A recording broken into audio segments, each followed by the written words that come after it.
pour ça j'y étais. C'est là que j'ai connu Karim. 8 jours ou 15 jours après, je me retrouvais au Kenya pour un bootcamp un peu sur ce modèle-là. Et je dois te le confesser, Ken, je pense que j'ai copié ce que tu avais mis en place. Et là, j'ai connu Ken Loento du CTA, faisait des concours de pitch comme celui-là. Je suis retourné l'an dernier pour le même concours à Abidjan, où j'ai retrouvé Karim. Quelques semaines plus tard, lors de son voyage en Afrique, le président Emmanuel Macron, dans un discours qui, je pense, a fait date pour l'Afrique, à Ouagadougou, lance un plan de nouvelles relations entre la France et l'Afrique. Et je dirais plutôt entre l'Afrique et la France, parce que quand on parle de France, Afrique, c'est pas toujours heureux. Et il y avait 3 points importants dedans, qui sont le numérique, l'agriculture et la place et le rôle des femmes dans le développement de l'Afrique et dans l'éducation. Et le président de la République demande à Karim et à l'AFD de monter quelque chose qui a pris jour depuis, qui s'appelle Digital Africa. Karim, aussitôt sachant ça, me dit « il faut que tu viennes avec moi. Il faut monter un cluster agro pour le développement de l'agriculture, à la fois sur le continent africain, dans les différents pays, et en Europe, pour le construire ensemble. » On a inscrit cette édition de l'Agri Startup Summit dans cet angle-là, et je pense qu'on continuera. C'est comme ça que l'État un petit peu nous a fait confiance en nous aidant pour sélectionner un certain nombre de startups africaines, et en les faisant venir, et on a décidé avec Karim, il a voulu, lui, avec nos collègues fondateurs, labelliser cet événement Digital Africa. On a décidé de ce cluster de le lancer ici. Et Karim, je te laisse la parole. Merci Hervé. En fait, tu ne pouvais pas mieux illustrer ce qu'est Digital Africa ou ce que veut être Digital Africa. Des nouvelles relations, mais en fait, qui parle de relations, c'est des relations entre les personnes. Je crois, et la Vendée est très significative de ça depuis que je suis là, depuis 2 jours maintenant. J'entends toujours les termes ensemble, j'entends toujours les termes collaborer, j'entends toujours les termes proximité, j'entends les termes lien social.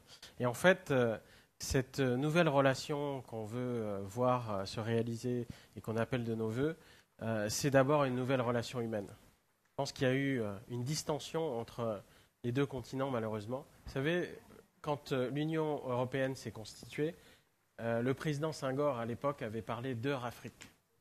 Il dit que les liens historiques, culturels, géographiques qui unissent les 2 continents les amènent naturellement à devoir s'imbriquer. Et je crois que c'est ce que nous sommes en train de faire aujourd'hui. L'Afrique, c'est un continent jeune. L'Afrique, c'est d'abord 54 pays, donc c'est un continent extrêmement divers et varié, riche de plusieurs cultures, jeune, je l'ai dit, plus de 70% de la population a moins de 30 ans. Et surtout, c'est un continent rural. 70% de la population est en zone rurale. Et donc, cette relation va forcément passer par, si on la veut humaine, si on la veut chaleureuse, si on la veut riche des rencontres qui peuvent se faire, va passer notamment par l'agriculture, sachant que 70% des terres arables non cultivées sont aujourd'hui sur le continent africain. Donc, quand on parle de nourrir la planète demain, ça passera par le continent africain. Quand on imagine le foisonnement qu'on voit dans cette énergie entrepreneuriale de cette jeunesse, parce qu'en fait, elle a l'énergie de la jeunesse. Quand on a un continent vieillissant en Europe, comment est-ce qu'on crée comme ça une dynamique vertueuse qui va nous permettre de nous projeter dans un monde en commun? Parce que certes, c'est un monde d'opportunités, c'est aussi un monde de défis. Un doublement de population tous les 20 ans, dans le contexte actuel de crise financière, dans un contexte actuel de transformation de l'économie, nous devons l'envisager ensemble. J'ai trouvé ça extrêmement intéressant dans nos différents échanges depuis hier. Je voyais les start-upers échanger avec d'autres exploitants ici, d'avoir cette conscience d'une agriculture peut-être plus durable qui doit se réinventer. Quand l'Afrique est en train de créer sa nouvelle agriculture, Et donc, on voit bien comment l'enrichissement mutuel peut se créer.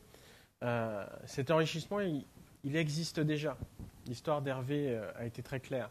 Le CTA, il travaille depuis des années entre des liens entre l'Europe agricole et l'Afrique agricole. Et Ken fait un travail extraordinaire depuis des années. On le voit bien, c'est la rencontre qu'on a eue entre Hervé et moi. Et toutes ces rencontres, c'est ce que l'on veut aujourd'hui démultiplier. On a lancé une plateforme il y a 2 jours, donc digitalafrica.co, qui va être un premier point de départ pour déjà identifier ceux qui font, c'est-à-dire vous. Vous savez, quand on parle même de la France, de l'agriculture, bizarrement, c'est à Paris que ça se passe. Et donc, ça n'a aucun sens. Les Africains viennent, s'arrêtent à Paris, parlent de l'Afrique, parlent de l'agriculture française, alors que ça se passe ici, sur le terrain, dans la proximité, sur les gens qui s'activent. On a 2 de nos partenaires qui sont venus d'Afrique, qui sont plus discrets au-delà des startups, puisque cette plateforme a vocation à réunir aussi bien des grandes corporations, des grandes entreprises, que des start-upers, que des acteurs privés, publics, institutionnels, non institutionnels, et mettre en relation tout ce monde. On a la chance d'avoir Mohamed Kanyassi qui est venu depuis la Guinée pour participer et voir, et qui découvre une région extrêmement dynamique à la Vendée. Je peux te lever, Mohamed, merci d'être venu. On a Camille qui est venu aussi, qui représente le groupe SIFCA. Le groupe SIFCA qui est un des plus grands groupes de la zone d'Afrique de l'Ouest, qui est le plus grand employeur, 33 000 emplois sur le Nigeria, la Côte d'Ivoire, le Sénégal, une entreprise familiale florissante depuis plus de 50 ans sur 3 filières et qui s'engage aussi en dynamique de développement durable. Et c'est ça qu'on veut voir. Un nouveau monde ensemble pour relever le défi de demain et voir comment créer de la richesse, créer de l'amélioration des conditions de vie de tout le monde pour le futur. Donc la voie est tracée, on commence à avoir quelques petits rendez-vous qui sont en train de se mettre sur notre chemin. On espère avoir un rendez-vous au salon de l'agriculture à Paris, mais pas que. Clairement, l'Agri Startup Summit va faire partie de la route et je vous félicite vraiment pour tout ce que vous avez fait parce que depuis 2 jours, je vois une région extrêmement dynamique qui a pris déjà la mesure du numérique puisque on le vit. Hein, on a le tech élevage était là hier, on a la soirée qui s'est passée à la locomotive, l'autre sur la robotique. Enfin, on voit ça foisonne de partout. On n'a même pas le temps de se tourner, qu'il y a un autre événement. Et c'est ça aussi toute la richesse d'une dynamique. Et je pense qu'avec les startups qu'on a pu voir, on voit bien les échanges et les émulsions positives qui peuvent se faire. En tout cas, je vous remercie et félicitations pour le Agri Startup Summit. On est vraiment sur une terre de géants. On le sent tous les jours et le rendez-vous est pris et je pense qu'on va poser une partie de nos baluchons ici. Merci. Et on vous invite en Afrique, bien sûr. Merci Karim Si, vous êtes donc fondateur. Bonjour. Alors, bonjour. C'est à votre convenance. Soit vous vous asseyez, soit vous restez debout. C'est comme vous le sentez. Alors, Elisabetta De Martis, elle est consultante en stratégie relative aux technologies de l'information et de la communication à la FAO au Sénégal pour la promotion de l'inclusion numérique et l'accès à l'information pour les femmes en milieu rural et les agriculteurs. Et Néliana Douaoui est chef de projet pour la ferme digitale, association qui promeut l'innovation et le numérique pour une agriculture performante, durable et citoyenne. Elle est sensible aux enjeux de l'agriculture française et coordonne depuis 2 ans l'ensemble des projets internes et externes de l'association. Mesdames, on va discuter de la ferme digitale au AgriHub sénégalais. L'innovation et le numérique s'organisent pour créer une agriculture performante, durable et citoyenne. Et je crois que pendant la préparation, vous vous êtes rendu compte que si vos 2 structures de prime abord ne se ressemblaient pas forcément, vous aviez des finalités communes. Tout à fait. On vous écoute. Tout à fait. Effectivement, déjà pour revenir un petit peu sur le lien, renforcer aussi le lien Afrique-France, on s'est rendu compte que nos 2 structures effectivement avaient tout intérêt à collaborer ensemble. justement parce que, comme tu le disais il y a quelques instants, Caroline, on a des finalités vraiment communes autour de ces enjeux d'une agriculture plus durable, plus pérenne, performante, citoyenne. Et effectivement, je vais laisser Elisabetta peut-être dans un premier temps introduire Yisal, sa structure qui permet aussi ce genre d'action. Et je reviendrai ensuite sur la ferme digitale. Merci.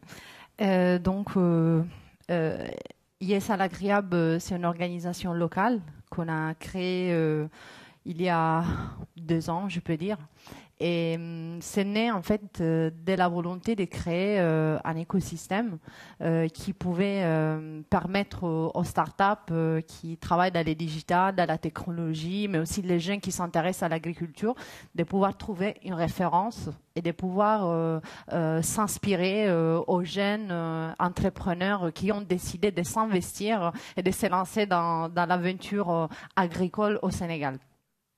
Et c'était une expérience super intéressante, assez compliquée, dans un contexte où les jeunes n'ont pas assez d'emplois. Il y a un taux de chômage, on ne comprend jamais les vrais taux de chômage parce que les statistiques officielles normalement ne disent pas forcément comme les choses se passent sur le terrain. Mais on sait, on voit tous les jours plein centaines de gens qui dans les rues de Dakar, ils font des travails vraiment précaires, qu'ils vendent des petites marchandises, qui quittent les zones rurales en fait, où peut-être les parents ils ont de la terre, ils les quittent pour venir remplir les périphéries, les zones suburbaines des villes, des zones urbaines du Sénégal, mais aussi de l'Afrique en général. Alors qu'il y a un énorme potentiel de création d'emplois dans les zones rurales au Sénégal, avec la terre ancestrale qui appartient aux familles sénégalaise et africaine, mais qui n'est pas valorisée parce que des fois, il y a un manque d'accès à l'information, à une prise de conscience de la valeur de ces terres et la prise de conscience que les jeunes aujourd'hui, ils peuvent représenter la force agricole du domaine. Parce que les agriculteurs de demain, ils sont les jeunes d'aujourd'hui. On s'est rendu compte de cette grande problématique. On s'est rendu compte aussi que l'agriculture est les terres qui peuvent permettre la création d'emplois dans le futur pour les continents africains et qui peut aussi les faire dans une façon innovante, dynamique et créative. Et c'est pour cette raison qu'on a cherché de mettre ensemble des jeunes qui viennent de différents profils. On a une organisation qui est composée par des jeunes développeurs, experts en communication, marketing, des agronomes, des chercheurs, des agriculteurs qui font l'agroécologie, la permaculture, etc. Et ensemble, on a commencé aussi à faire des formations, de l'accompagnement pour des jeunes des villages.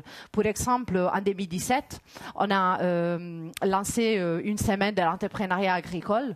On a formé 150 jeunes qui viennent des villages du région agricole et 50 migrants de retour. Parce que l'objectif, c'est aussi de valoriser l'expérience des Sénégalais qui ont habité en Europe et qui sont retournés pour investir dans l'agriculture et montrer aux jeunes locaux, aux gens qui se trouvent dans les zones rurales et qui ne croient pas à cet investissement, qu'il y a une possibilité. Et cette possibilité peut aussi être faite et développée ensemble avec les Africains de la diaspora ou les migrants de retour, en fait, et les gens qui se trouvent sur place, qui sont de plus en plus connectés avec un environnement, je peux dire, hyper connecté avec les réseaux sociaux, l'Internet, etc. Tout le monde au Sénégal a un téléphone portable, presque tous les jeunes, ils ont un smartphone. Donc, les jeunes, ils sont connectés sur WhatsApp, les jeunes, ils sont connectés sur Facebook. Et ces outils, ils peuvent être maximisés et utilisés, exploités pour les aider à avoir accès à une information dont aujourd'hui, ils n'ont pas accès et qui peut les permettre de les encourager et les solliciter pour s'élancer dans l'agriculture. Donc, sur la base de cela, on a fait plusieurs projets, mais peut-être je laisse la parole à la présentation de la ferme digitale, qui est une organisation qu'on a découvert nous aussi, plus ou moins. On est nés au même moment. Et je pense que les deux structures, ils se rassemblent parce qu'ils cherchent de résoudre une problématique qu'on a dans ces deux pays différents, mais avec les mêmes objectifs. Et peut-être qu'après, on pourra aller un peu plus en profondeur des projets qu'on fait et comment on cherche de réaliser cet grand objectif. Tout à fait. Nous, justement, le constat, il est venu aussi. Donc, la ferme digitale, c'est une association qui a été créée il y a bientôt 3 ans. par 5 jeunes startups du monde de l'innovation agricole et qui ont eu ce constat. Clairement, aujourd'hui, les agriculteurs font face à des difficultés qu'on connaît tous. Le consommateur, lui, est dans un besoin de transparence permanent. Comment utiliser, on va dire, les nouveaux outils, les réseaux sociaux aussi, les nouvelles technologies pour permettre finalement d'aider ces agriculteurs en demande, en besoin, qui sont dans un marché très fragile. Comment mettre à leur disposition vraiment finalement des outils qui vont leur permettre d'être plus clairs sur leur exploitation, d'y passer moins de temps aussi, de tout simplement gagner un peu plus d'argent. Et de pouvoir aussi être plus transparent vis-à-vis du consommateur qui, lui, est en forte demande à ce niveau-là. Donc l'association s'est créée vraiment autour de cet objectif de démocratisation, de vulgarisation des outils technologiques et innovants de manière assez large. En faveur de l'agriculture et du consommateur. Donc aujourd'hui, on se rend compte, à force de fréquenter les nombreux salons agricoles, que le combat n'est pas encore gagné. Il y a encore beaucoup de gens à aller conquérir pour leur expliquer qu'il y a une véritable démarche à enclencher, qu'il y a une vraie plus-value aussi pour eux derrière à adopter ces innovations. Aujourd'hui, il y a énormément d'innovations. On le voit encore aujourd'hui. On est très heureux que ce secteur se développe comme il le fait autour d'Agri Startup Summit, comme autour d'autres événements. Par exemple, la ferme digitale, on a nous aussi notre événement qui est partenaire d'Agri Startup Summit également, le LFD. On va rassembler une centaine de startups du monde entier qui vont venir promouvoir les innovations pour cette agriculture, pour ces consommateurs en demande. Et du coup, voilà, on est sur ce constat, on est sur cette vulgarisation des outils, l'accompagnement au quotidien des agriculteurs, vraiment faire en sorte aujourd'hui qu'ils prennent conscience des enjeux du numérique, du digital, que tous les secteurs d'activité s'y confrontent, que l'agriculture a eu un petit peu de mal à s'y mettre, mais finalement elle rattrape très bien le chemin. Donc voilà, on est dans cette idée aussi derrière d'avoir cette problématique. Nourrir 9 milliards de bouches dans 50 ans, c'est un enjeu énorme en France, mais pas que, évidemment, en Afrique, en Asie. On va être, on l'espère en tout cas, capable, grâce à ces innovations, de rendre possible l'accès à la nourriture, de rendre possible surtout une alimentation saine et durable dans un respect de l'écologie et faire en sorte également de jouer sur la transition écologique avec tout ce qu'on va pouvoir proposer. Aujourd'hui, on peut faire des passerelles entre nos deux structures sur cette finalité-là, clairement, qui est de rendre accès la nourriture à tous, mais aussi de pouvoir aider finalement l'entrepreneur dans son quotidien. La ferme digitale a aussi cette vocation, donc lui apporter de la visibilité, lui apporter des contacts au quotidien pour qu'il puisse effectivement développer sa structure, passer des caps supérieurs. Voilà, donc on en est rendu finalement un petit peu à ces points communs-là. Est-ce qu'on peut imaginer des axes de collaboration possibles entre vos deux structures ? Je te laisse commencer. Oui, en fait, on en a parlé un petit peu. On en a parlé un petit peu. En fait, déjà, on a fait une analyse. Qu'est-ce que les deux structures sont en train de faire ? Je pense qu'au Sénégal, on est aussi assez concentré sur l'impact sur les jeunes. Parce que je pense que peut-être à différence du contexte français, au Sénégal, peut-être les jeunes, ils n'ont pas accès aux infrastructures, surtout dans les zones rurales, qui les permettent de savoir les possibilités qu'ils ont dans l'investissement agricole.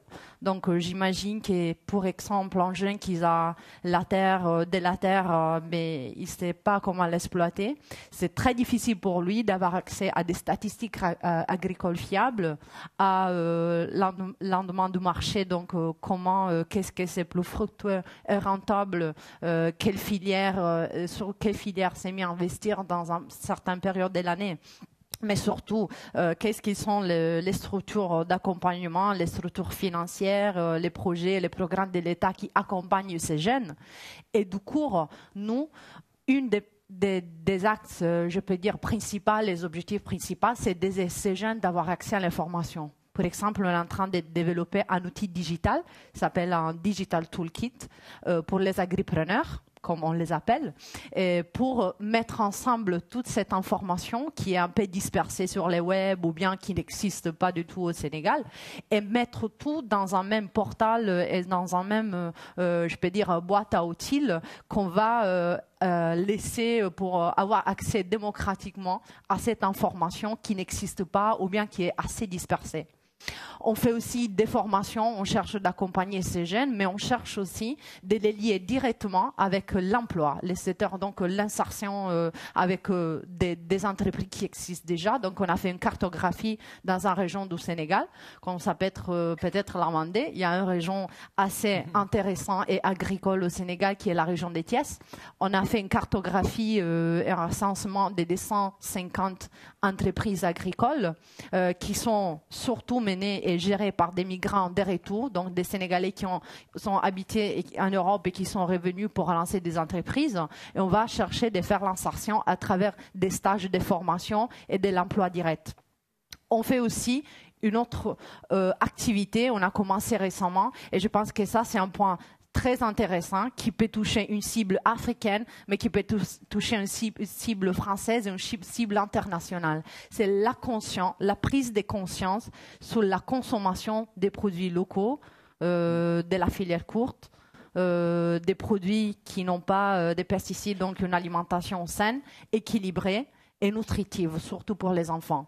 Donc, on a lancé une initiative qui s'appelle AgriAction. On a fait une liste des 10 produits nutritifs de l'Afrique de l'Ouest, comme par exemple des céréales comme les milles, les fonio, la patate douce, l'igname, la moringa, les fruits de baobab et les niérés et autres.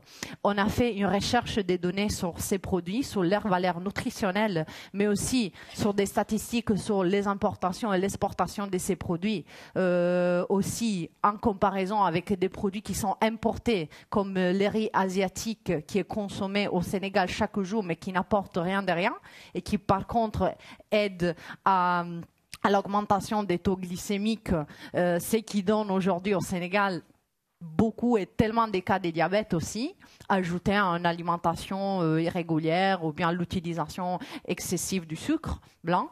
Et donc, on lance une campagne de communication avec la création des infographies qui vont permettre déjà aux jeunes de savoir qu'ils peuvent investir dans des filières locales et surtout dans la production de ces produits locaux nutritifs, et de l'autre côté d'influencer, sensibiliser les jeunes, mais aussi les familles et la population entière à la consommation de ces produits et comment c'est essentiel pour la santé et aussi pour le développement psychologique et social d'une société et d'un pays. Et donc, je pense que déjà, on a parlé ensemble, et sur les côtés sensibilisation, être active vraiment pour faire quelque chose, surtout dans une campagne de communication digitale, dans la création et le renforcement des initiatives de ce genre, la création d'un réseau qui peut qui peut pousser un peu sur les citoyennes, les jeunes et les entrepreneurs sur cette thématique si délicate et essentielle et importante pour le développement de la société.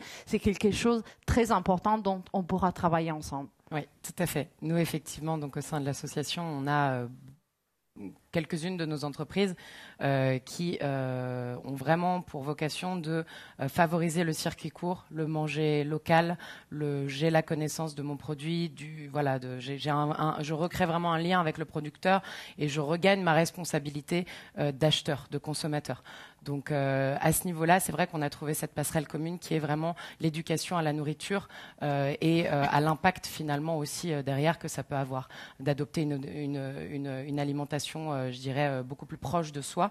Et comment aussi les nouvelles technologies peuvent nous aider pour démocratiser l'accès à cette information et augmenter l'impact d'une telle campagne. Tout à fait. Et donc, on s'est rendu compte qu'on avait ce pilier-là en commun. Et effectivement, on s'était parlé notamment de pourquoi pas faire des retours d'expérience entre nos entrepreneurs sur ces questions-là. Comment nous, nos entreprises, pouvaient potentiellement aller voir ce qui se passe là-bas, comment ils fonctionnent, peut-être donner des conseils, apprendre évidemment aussi parce que c'est un autre modèle, c'est un autre environnement, se nourrir aussi un petit peu de tout ce qui va se passer là-bas, le rapporter, comment on communique finalement vraiment auprès du consommateur pour le sensibiliser et alors on sait que les problématiques sont pas tout à fait les mêmes. Nous, on a cette chance, hein, vraiment cette chance en France d'avoir accès. Je dirais, alors pas facilement à la nourriture, c'est pas vrai, mais on a une grande part de notre population qui n'est pas dans le besoin de se nourrir et qui a au minimum un repas par jour, ça on le sait. On sait qu'au Sénégal, c'est pas forcément toujours le cas. Du coup, on essaye vraiment, voilà, de se dire, on a peut-être cette possibilité-là de créer cette passerelle. Comment on consomme mieux, comment ça s'est rendu accessible en fait, tout simplement. Le temps file. Merci, Néliana Elisabetta. On pourra poursuivre effectivement cette discussion après, peut-être pendant la pause. On va accueillir les deux personnes suivantes de la table ronde. Je vous remercie beaucoup. Merci. Donc, Elisabetta Desmartis, consultante en stratégie relative, technologie de l'information et de la communication à la FAO, et Néliana Douaoui, pardon. Vous avez vu, chef de projet pour la ferme digitale. On va accueillir maintenant pour la seconde table ronde donc de Digital Africa Awa Kaba et Elisabeth Cansolé. Il me semble qu'elles sont prêtes. Alors, Awa Kaba est ingénieure en informatique, cofondatrice et PDG de Soretool. C'est la première plateforme numérique pour les femmes dans le secteur agricole au Sénégal. Elle est membre fondatrice de Simple, le premier réseau de femmes dans la science et la technologie au Sénégal. Et puis, Elisabeth Cansolé est cadre chargée de mission à la FEPAB, la Fédération des professionnels agricoles du Burkina. Mesdames, n'hésitez pas à avancer.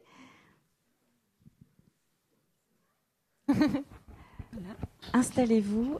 Nous allons donc discuter maintenant de la place des femmes. Est-ce qu'elles seront ou pas, c'est justement la question, le pilier du développement de l'agriculture en Afrique. Voilà. Alors, votre remarque tout à l'heure, Elisabeth, était justement de savoir si c'était une question ou un état de fait. Exactement. Donc, bonjour, je suis Elisabeth Cansolé. Et je travaille pour la Fédération des professionnels agricoles du Burkina, qui est une grande organisation de producteurs agricoles. Et au sein de cette organisation, les femmes constituent 52% des membres individuels. Et donc, c'est dire que l'importance des femmes au sein de notre organisation. Et au sein de notre organisation, nous accordons beaucoup d'intérêt donc, à l'émancipation des femmes, à leur accès aux facteurs de production au même titre que les hommes. Awa Kaba, alors, les femmes sont-elles le pilier du développement de l'agriculture en Afrique? Quel est votre avis? Alors, effectivement, je pense que dans la présentation, on avait mis « les femmes sauront ». Et c'était pour nous, en fait, un problème réellement de dire qu'elles seront, parce que pour nous, c'est déjà présent, ce n'est pas dans le futur. Et actuellement, je pense qu'on a 3 générations de femmes en Afrique qui ont su réellement poser les bases du développement en général. Pour moi, c'est nos mamans, en fait, qui sont dans l'agriculture, dans la production, dans la transformation, qui ont eu à recevoir en fait des formations, que ce soit des organisations internationales ou bien même une connaissance traditionnelle qu'elles ont su en fait utiliser pour avoir des activités génératrices de revenus. Juste, je pourrais dire peut-être 50 ans après, on a une autre génération de femmes instruites qui ont su en fait utiliser leur savoir-faire en fait dans plutôt l'agriculture et qui ont créé des entreprises pour accompagner les femmes dans l'aspect administration, gouvernance, gestion en fait de ces entreprises-là, et de même créer des produits qui sont connus à l'échelle internationale, mais qui ne sont pas aussi nombreux pour aujourd'hui être compétitifs à l'échelle internationale. Et l'autre génération, c'est nous. Aujourd'hui, on a, je pense, de bels exemples, des exemples plutôt de femmes qui se sont aujourd'hui illustrées à travers le Green Startup Summit. C'est notamment aussi moi, à travers la plateforme Soretool, que aujourd'hui j'ai eu à mettre en place avec des collaborateurs depuis 4 ans. Et il s'agit d'une plateforme qui permet aux femmes transformatrices qui sont en milieu rural, qui n'ont pas accès au marché, qui participent à des foires internationales ou bien nationales juste qui durent 15 jours dans l'année, de pouvoir écouler leurs produits. Donc aujourd'hui, cette plateforme leur permet d'être en contact avec les clients, consommateurs sénégalais comme aussi de la diaspora ou bien juste des consommateurs à l'international, de pouvoir donc commander des produits et de se faire livrer à domicile. Donc, c'est cette génération-là qui a su utiliser en fait la technologie au service de l'agriculture, de l'agroalimentaire, et qui travaille dans toute la chaîne de valeur. Donc, on a eu l'exemple de Dick aussi tout à l'heure qui travaille dans la production. On a eu l'exemple de Sini Samba du Sénégal qui travaille aussi dans la transformation pour valoriser nos produits locaux. On a eu l'exemple de Tosu du Bénin. Donc voilà, tous ces exemples-là que je cite aussi de Lifantou qui aujourd'hui utilisent leur savoir-faire après avoir étudié pour réellement booster le secteur de l'agriculture en Afrique. Je vais m'en arrêter là pour ne pas... Et je pense que Elisabeth avait déjà une présentation pour un peu camper le débat, pour poser la problématique aujourd'hui de la femme en Afrique et dans l'agriculture. Oui, effectivement, bon, on va partir des constats. Quel est le constat actuel? Qu'est-ce qu'on constate? Comme nos prédécesseurs l'ont dit, 70% de la population africaine est rurale, donc vit de l'agriculture. Et on constate également que près de 80% les femmes produisent, transforment et conservent près de 80% de la production des aliments. Mais quel est le constat? On constate que par rapport à cette majorité, sur le plan de l'accès donc, aux ressources productives, les femmes sont en reste. Et cela est lié à quoi? Cela est lié, donc, elles ont des problèmes d'accès, notamment à la terre, surtout en Afrique, où c'est selon la spécialiste genre et développement rural de la FAO, au Mali, par exemple, 86,7% des propriétés foncières appartiennent aux hommes. Au Burkina également, c'est la même tendance et je pense que c'est effectivement la même tendance au niveau en tout cas de l'Afrique de l'Ouest que je connais le mieux. Donc les femmes ont des problèmes d'accès à la terre, d'accès à la formation professionnelle, d'accès au crédit, etc. Et donc, selon toujours, et pourtant, selon des études faites par les Nations Unies, si les femmes avaient accès aux mêmes ressources productives que les hommes, elles pourraient donc augmenter donc, la production de entre 20 à 30%. Donc, aujourd'hui, toute la problématique se pose. Comment il faut accompagner les femmes sur le plan agricole? Et donc, pour nous, quand on pose la question, ou bien affirmer, les femmes sont le pilier de l'agriculture en Afrique, pour nous, les femmes ont toujours été le pilier de l'agriculture en Afrique. Mais aujourd'hui, il va falloir accompagner les femmes sur des thématiques, renforcer leurs capacités. On a vu, depuis que nous sommes là, on ne parle que de l'agriculture, des opportunités qui sont offertes. Et les femmes aussi doivent bénéficier plus particulièrement de ces opportunités. Et voilà déjà ce que AWA fait, ce que d'autres structures ont présenté ici. Et je pense qu'en tout cas, il y a de grands défis, mais il y a des opportunités qui sont offertes également.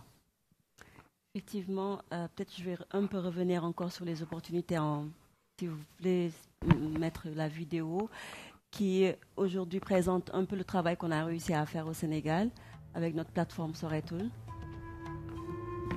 Internet mena ko le ko fam fam ko baje sambe babe de sukole di wawujum e sukole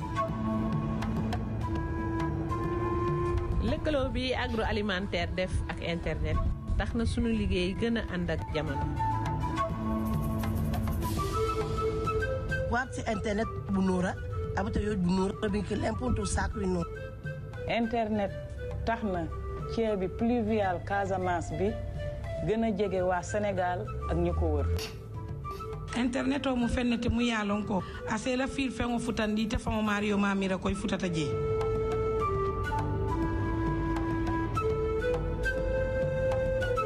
ak Soretul fessel sa njaay simili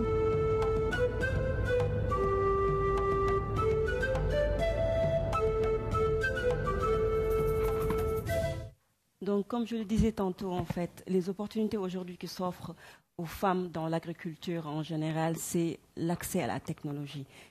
Elles n'ont pas accès à la technologie en réalité, mais nous, en tant que jeune génération en fait, de femmes, ou bien même je dirais de jeunes en général, qui avons compris aujourd'hui l'utilisation de la technologie et le pouvoir réellement de la technologie à transformer l'Afrique, nous l'avons utilisé à travers cette plateforme digitale. Et cela représente aujourd'hui toutes les femmes transformatrices avec qui nous travaillons, qui représentent plus de 3000 en fait indirectement sur la plateforme. Nous travaillons avec 15 PME de femmes transformatrices. Nous commercialisons des produits locaux tels que les céréales locales transformées, les confitures, les conserves, jus, sirops, produits halieutiques et cosmétiques. Et cela leur permet aujourd'hui de pouvoir étendre leur marché parce qu'elles n'avaient pas l'opportunité d'avoir des boutiques à proximité. Elles n'avaient pas non plus l'opportunité de pouvoir commercialiser dans les supermarchés et non plus aussi de pouvoir avoir des financements déjà pour accroître leur business.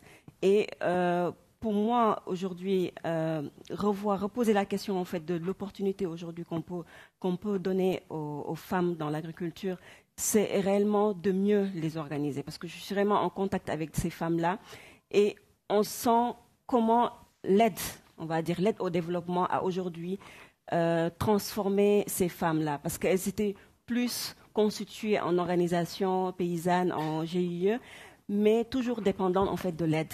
Elles n'ont pas su se formaliser en entreprise et trouver réellement un moyen de pouvoir pérenniser leurs actions.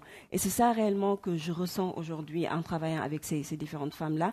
Et je pense que nous, jeunes, qu'on puisse se rapprocher en fait des personnes beaucoup plus âgées qui ont eu à travailler dans l'agriculture depuis des années, peut apporter un sentiment nouveau déjà, et puis peut redorer, on va même dire, le blason en fait de l'agriculture en général. Et donc, le point sur lequel j'aimerais vraiment insister, c'est de revoir la collaboration Afrique-Europe, dans le sens où il y a beaucoup d'organisations internationales qui aident au développement pour la mise en place des unités de transformation, mais ce n'est pas réellement ça dont on a besoin aujourd'hui. C'est vraiment capaciter les gens à ce qu'elles soient plus indépendantes, à créer leur propre entreprise et à développer des multinationales. On a longtemps confiné en fait les femmes transformatrices ou bien les femmes en général qui travaillent dans le secteur de l'agriculture en de petites PME, PMI, et elles n'arrivent pas réellement à devenir des entreprises multinationales. Et c'est ça réellement dont on a besoin pour faire décoller l'agriculture. Okay, merci Awa. Je vais rebondir là-dessus pour dire qu'effectivement, aujourd'hui, il ne s'agit pas, il s'agit d'accompagner les femmes selon leurs besoins. Parce que le problème aujourd'hui, en ce qui concerne les femmes, c'est aussi leur capacité à entreprendre. Et avec un accompagnement conséquent, avec tout ce que nous voyons, nous pensons qu'en tout cas, l'entrepreneuriat des femmes en Afrique est possible, elles vont aller de l'avant. Et au niveau de la sous-région et de l'Afrique de l'Ouest, il y a aussi les organisations de femmes. Il y a la plateforme. Et le collège des femmes regroupé au niveau du ROPA, qui est le réseau des organisations paysannes et des producteurs agricoles. Ou au niveau de tous les pays de l'Afrique de l'Ouest, il y a le collège des femmes. Et ces femmes se battent pour donc accompagner les femmes à la base, donc à se développer, avoir accès notamment à la formation, à avoir accès à l'information. Et nous pensons aujourd'hui que les nouvelles technologies peuvent contribuer donc à cette information-là. En milieu rural, on peut dire que 60 à 70% des femmes ont des téléphones portables et peuvent en tout cas accéder à un certain nombre d'informations. Est-ce que vous êtes optimiste ? Très optimiste. Très optimiste, en fait, vu le changement qui s'opère actuellement. Parce que je pense qu'il y a quelques années, il y avait beaucoup de femmes qui avaient peur de se lancer dans l'entrepreneuriat et de réellement mettre en place des entreprises. De plus en plus, on les voit s'activer et je pense qu'on a besoin d'avoir aujourd'hui 1000 Tosu, 1000 Sinisamba, 1000 Awakaba, 1000 Dikosi, par exemple, pour réellement faire décoller, comme je l'ai dit, en fait, le secteur de l'agriculture et sur toute la chaîne de valeur. Parce que toutes ces entreprises-là interviennent dans des secteurs bien précis et aujourd'hui, cela permet réellement de booster les agriculteurs. Donc, je suis très optimiste vu en fait le changement rapide qu'il y a eu entre ces 5 dernières années. Elisabeth, vous aussi ? Oui, je suis très optimiste. Je dis que c'est un défi que nous devons relever et c'est un combat que, pour moi, ce combat est déjà gagné. Merci, je vous propose de terminer sur ce très beau message. Donc, Awa Kaba et Elisabeth Cansolé, je vous remercie d'avoir participé. Merci. À ce focus donc sur Digital Africa. On s'achemine vers la fin de cette matinée dense, je crois, de travail. On se retrouve à 14h pour la reprise des pitchs et donc de l'enchaînement des startups. Et d'ailleurs, je suis en train de chercher le nom de la prochaine, c'est Agrisoft du Togo qui se préparera puisqu'elle sera la première à intervenir. D'ici là, je vous rappelle donc que vous avez des food trucks à disposition à l'extérieur de l'établissement pour vous restaurer. À tout à l'heure, donc 14h, on se retrouve ici.